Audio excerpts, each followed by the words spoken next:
Salut, c'est Cyril de Web de Fou, j'espère que tu vas bien aujourd'hui. On se retrouve pour un nouveau podcast pour voir ensemble la technique pour sécuriser une base email. Écoute-moi bien, j'ai fait un titre très généraliste parce que ce que tu vas apprendre dans ce podcast, je veux vraiment le réserver à ceux qui m'écoutent, tu vois. Parce que ce que je vais te révéler là-dedans, c'est un truc de dingue. Et tu vas voir, le titre, c'est pas vraiment ça en rapport avec le contenu, tu vas kiffer. Avant ça, tu connais le truc, tu cliques sur le bouton s'abonner, tu vas dans la description, il y a un lien, tu cliques sur le lien, ça s'appelle Rejoins mes contacts privés, tu mets ton email et tous les matins, tu reçois un podcast à forte valeur ajoutée avec des informations qui vont changer ta vie et ton business, crois-moi. Ok ? Allez, on y va. Bon, écoute ça. Quand tu fais de l'email, il faut savoir un truc. Imaginons, tu recrutes. Donc, faire de l'email, ça veut dire quoi ? Tu as une acquisition d'email, peu importe comment. Peut-être que cette acquisition, c'est du scrap. Peut-être que tu récupères des bases de données par là. Ou peut-être que tout simplement, tu joues white hat et que tu récupères à travers la pub, etc. Machin. Peu importe ce que tu fais. Dans tous les cas, tu as une méthode pour acquérir des données, tu vois, un email, ok ? Et là, je vais te montrer un truc, tu vois. Je vais te montrer quelque chose qui est quand même dingue, tu vois. Et là, c'est un truc que j'ai pas mis dans la formation de cette semaine, donc il fallait absolument que je te le partage en gratuit pour que tu comprennes une idée comme ça qui est quand même assez pas mal. C'est vraiment que tu comprennes ça. La RGPD a dit, quand tu as une base de données, que tu es responsable de tes données, tu vois, et que par exemple, l'audience, par exemple, toi qui m'écoutes, si tu es sur Web de Fou, je suis responsable de mon audience, donc en gros, les données, c'est les miennes, il faut surtout que je les sécurise, et surtout sur mes CGV sur mon site, il faut que je dise qui a accès à ces données. Donc moi, dans les CGV, tu vas voir que par exemple, il y a Mailchimp qui a accès à tes données, il y a ClickFunnels, il y a tous mes prestataires au milieu qui ont accès aux données. Et ça, tu dois le dire, ok ? La RGPD te dit ça. Voilà. Ce que la RGPD dit aussi, c'est que celui qui envoie l'email est aussi responsable des données, tu vois. Et tu vas avoir écoute bien ça, celui qui envoie des emails est responsable des données. Et tu vas voir pourquoi ça a son importance. Ensuite, c'était une petite parenthèse et je vais réutiliser ça plus tard. Ensuite, si tu es dans une autre juridiction que l'Europe, parce que les RGPD c'est européen, je vais te donner un exemple à Singapour, si tu as une société à Singapour par exemple, alors attention, pas confondre ta société et toi en tant qu'individu, mais si tu as une société à Singapour, les RGPD à Singapour n'existent pas, sache-le, dans le sens où par exemple, je te dis pas d'avoir une société à Singapour, mais dans l'idée en tout cas, tu peux envoyer des emails d'où tu veux, de Singapour, de où tu veux dans le monde, tu vois. Alors après, c'est toi, ta conscience, ton éthique, et j'incite pas du tout à faire ça. Moi, personnellement, moi qui ai beaucoup d'emails, je joue franc jeu, il y a mon nom derrière, il y a mes noms de domaine, il y a les noms de mes sociétés, moi je me masque pas, tu vois, c'est hyper important. Moi je joue franc jeu, s'il y a un problème, je veux que les gens puissent me contacter pour dire excusez-moi, c'est un problème, ou si c'est pas un problème, excusez-moi, vous avez juste peut-être pas trouvé le bouton, bref, tu vois, tout va bien, vous voulez vos données, les voici, machin. Moi je joue franc jeu, je déteste me cacher, j'aime bien le côté éthique, j'aime pas faire chier les gens, donc s'ils se sentent un peu importunés, ou si jamais je les fais un peu chier, je préfère qu'ils me le disent, tu vois. Bon, moi c'est mon avis, voilà, et j'incite vraiment à ce que je te dis, parce que c'est comme ça que je travaille pas dans le côté hyper crade, quoi, ça c'est hyper important, je le dis quand même, hein. Voilà, ça paraît évident, mais voilà. De toute façon, je vais te dire même un autre truc, je fais une parenthèse encore, c'est que si tu travailles crade, de toute façon, tu vas pas durer. Donc, c'est-à-dire les hacks, ils vont terminer, les machins, ça sera fini. Si t'as pas les bonnes méthodes pour rendre le truc clean, une bonne devanture, t'es foutu, quoi. Voilà, je préfère te le dire. Maintenant, je reprends le podcast. Donc, quand t'es dans une autre juridiction, c'est gagné, tu vois, parce que tu peux envoyer tes emails comme tu veux. Et la RGPD dit vraiment que l'emailer est responsable. Donc, je te pose la question, et tu vas voir que le truc, c'est quand même un truc de malade. Écoute-moi bien, qu'est-ce qui t'empêche de déléguer le risque? Je m'explique. Qu'est-ce qui t'empêche, par exemple, tu as récupéré des bases de données je sais pas où, et plutôt que d'envoyer toi ces bases de données et de prendre le risque, tu demandes à quelqu'un de faire pour toi des emailers professionnels. Et je te dis ça parce que nous, ça nous est déjà arrivé qu'il y a des gens qui nous demandent de monétiser leurs bases de données. Quand on regarde un peu et qu'on analyse, on se rend compte que les mecs, ils les ont pas récupérés de manière très très clean, tu vois. Et donc, en fait, ils délèguent le risque en disant, allez-y, shootez-le, comme ça, si vous êtes foutus, c'est votre faute, quoi. Donc nous, on a des contrats, tu vois, de partenariat en disant, vous êtes responsable, etc. Mais c'est pour te dire quoi ? C'est pour te dire qu'en fonction d'où sortent les bases de données, tu sais jamais vraiment, tu vois. Et puis quoi que te disent les gens, je veux dire, crois pas ton prochain en fait, c'est ça que j'ai envie de te dire, parce que les mecs ils sont un peu fourbes, clairement. Et donc je te dis ça pourquoi ? Écoute bien, ça va devenir très intéressant.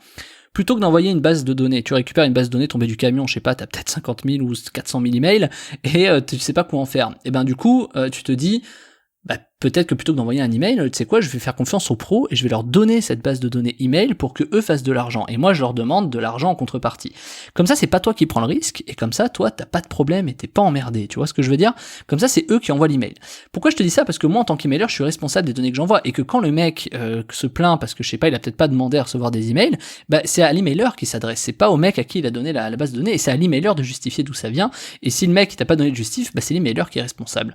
Donc déléguer ce risque, c'est hyper intéressant puisque tu vas comprendre, si en plus tu le fais, tu as quelqu'un qui fait ça en Suisse, imaginons, en Suisse qui n'est pas donc l'Europe, et ben en fait tout simplement il n'y a pas de problème en Suisse, la RGPD n'existe pas. Et je te dis ça pourquoi? Parce que je te dis pas d'aller créer une société en Suisse d'ailleurs ou à Singapour, c'est pas du tout ce que je dis, quand même tu fais ce que tu veux, mais tu peux t'adresser à des sociétés suisses ou singapouriennes pour faire ça, pour ne tout simplement jamais avoir de problème et que tu sois jamais en frontal. Alors évidemment tu feras toujours moins d'argent que si c'est toi qui le faisais, c'est certain, c'est à toi de négocier le bon deal avec eux, il y en a beaucoup qui font ça, il suffit de taper quelques requêtes sur Google, c'est pas forcément les meilleurs que tu vas trouver dans les premiers comme d'habitude, mais t'en as qui fonctionnent bien. Donc c'est pour te dire que quand t'as des bases de données, plutôt que d'essayer de la travailler ou autre ou machin, ça va être intéressant de plutôt déléguer cette sécurité-là, de ta propre sécurité, de déléguer ta responsabilité, devrais-je dire, à d'autres personnes, tu vois. Et en Suisse, ils s'en foutent, tu vois, que t'as un contrat ou pas. Entre Français, c'est important, tu vois. Si par exemple t'as un Français qui fait ça à un autre Français, t'as quand même les RGPD au milieu. Donc je te dis ça parce que je suis pas du tout anti-RGPD, au contraire, moi je trouve heureusement que cette RGPD existe, même si bon, les pauvres ils sont en difficulté, j'avais déjà traité de ça d'ailleurs, auparavant, mais voilà, c'est hyper important que tu comprennes. Moi, tu sais, je fais partie des gens qui, pour créer un antivirus, faut comprendre un virus, et pour comprendre un virus, faut créer un virus. Moi je fais partie de ce genre de personnes qui réfléchissent comme ça. J'aime bien connaître les deux côtés de la barrière. Pourquoi? Parce que quand t'es que d'un côté, tu n'as pas toute la notion, tout ce que ça demande, et t'as moins de réflexion que si tu connais les deux côtés de la barrière.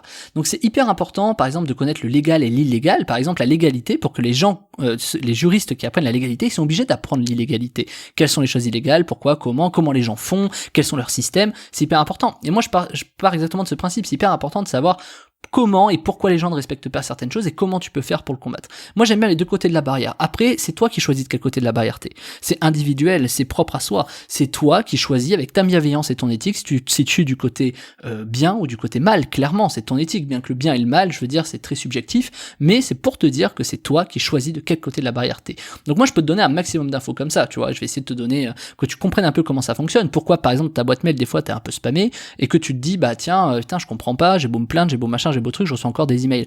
Maintenant, ça va encore bien plus loin, tu vois, il y en a qui le font un peu partout dans le monde, et maintenant que c'est l'ouverture à l'international, t'as beaucoup de gens qui ouvrent des boîtes un peu partout qui font ça. Bref, c'est franchement compliqué quand t'es utilisateur d'une boîte mail et que bah tu reçois des spams partout. Moi, le premier, j'ai des spams. Alors moi, c'est volontaire parce que j'adore recevoir des spams pour plein de raisons que je t'ai déjà évoquées, mais c'est hyper important de te dire que bah les spams que tu reçois, il faut que tu comprennes d'où ils viennent et pourquoi c'est compliqué de s'en débarrasser en fait. Et donc évidemment, quand t'as des gens, tu vois, qui appliquent ce que je suis en train de te dire, par exemple, bah, prendre la base de données, la déléguer à une société suisse, et voilà, bah, toi tu te retrouves d'un coup à recevoir un mail d'une société que tu connais pas, que t'as jamais vu, et en Suisse ou à Singapour, et tu te dis mais d'où ça sort, tu vois. Bah, typiquement, je te donne l'exemple dans ce podcast, pourquoi et comment.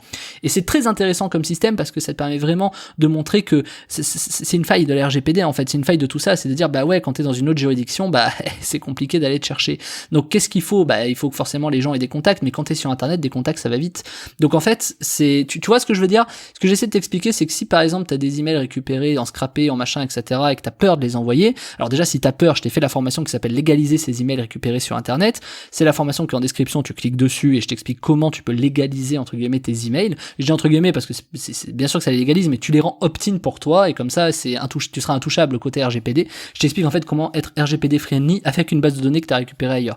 Et c'est une méthode que moi j'utilise qui est clairement inconnu, alors je dirais pas qui est inconnu, mais en tout cas qui est exploité d'une façon très inconnue, c'est certain puisque c'est notre façon à nous de le faire, et ce que tu découvriras est unique, c'est sûr. Nous on aime bien exploiter les choses qui existent, mais renverser un peu le système, tu sais, donc je vais te montrer comment on peut légaliser ces emails, donc ça c'est si tu as récupéré des emails, mais surtout derrière ce qu'il faut savoir, c'est qu'une fois que tu les as récupérés, pourquoi c'est important? Parce que non seulement toi tu peux envoyer des emails, mais également si tu as peur d'envoyer, tu peux également les déléguer à quelqu'un, c'est le sujet de ce podcast, et où tu peux justifier justement que tu les as recrutés, tu vois, en disant hey mais c'est à moi, voilà, regarde c'est clean, j'ai toutes les données, j'ai toutes les machins, même si tu les as récupérés de manière bizarre, tu vois. C'est que du coup, t'as légalisé le truc entre les deux, t'as fait le trait d'union, et du coup, même un contact en France, un contrat en France, plutôt que ce soit toi qui envoie, tu peux envoyer ça, tu peux déléguer cette partie à un emailer qui lui va faire le job, tu vois. Et du coup, personne peut rien dire parce que c'est clean et c'est légal. Donc c'est juste que c'est pas toi qui prends la responsabilité. Et c'est très intéressant parce que, écoute bien le truc, même si le mec il fait 4 000 € avec ta base de données, imaginons, toi tu prends 2 000, tu vas prendre 2 000, et du coup, en prenant 2 000 €,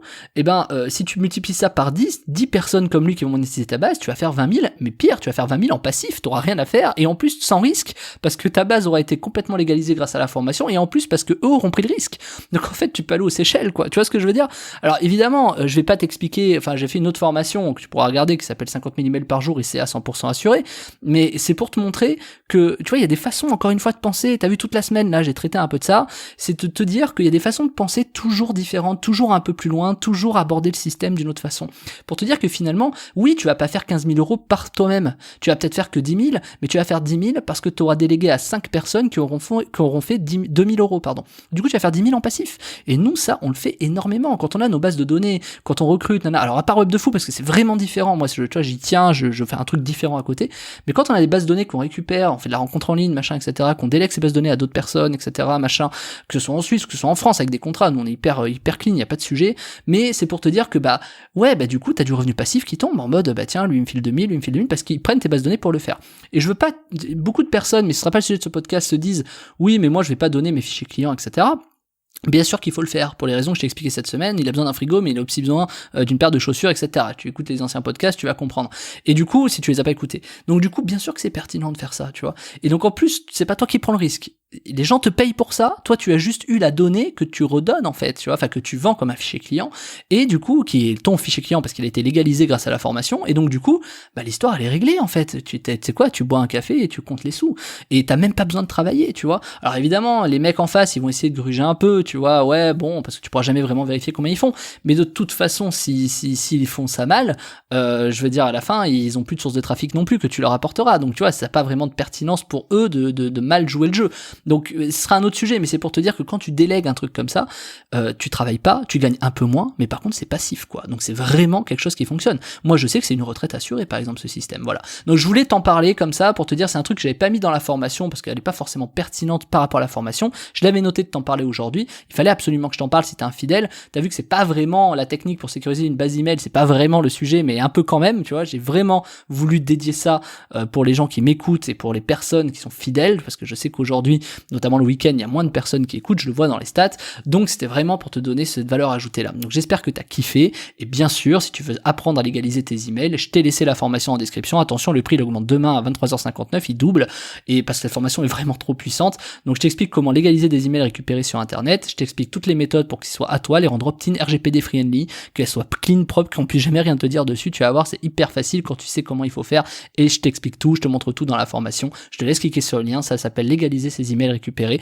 et je te retrouve tout de suite derrière une fois que tu as sorti ta carte bleue et que tu as inséré ces numéros sur la page de vente et que tu as cliqué sur télécharger la formation. Voilà, allez, je te dis à tout de suite. Salut Martin.